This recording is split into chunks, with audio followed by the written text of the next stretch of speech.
कहते हैं जब धरती अन्याय से कांप उठे तो ईश्वर स्वयं जन्म लेते हैं धर्म की रक्षा के लिए।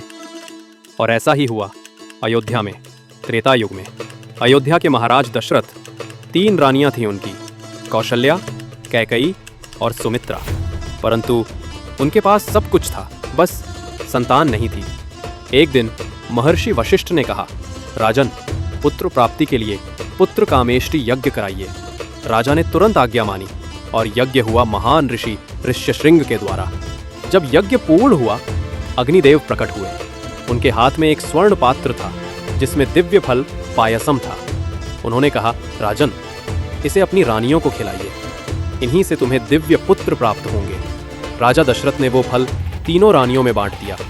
कौशल्या को आधा, कैकई को 1/4 और सुमित्रा को शेष 1/4। लेकिन तभी कुछ अद्भुत हुआ।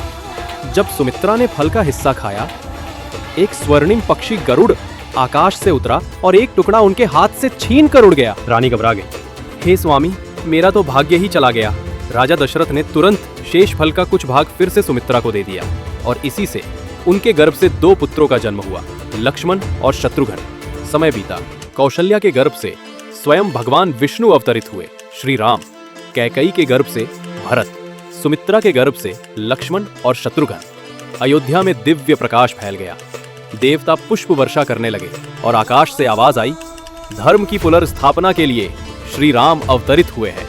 कभी कभी एक साधारण फल भी भाग्य बदल देता है, क्योंकि जब ईश्वर को जन्म लेना होता है तो हर घटना एक योजना बन जाती है। जो दूसरों के साथ बांटता है वही सबसे बड़ा भाग्यशाली बनता है।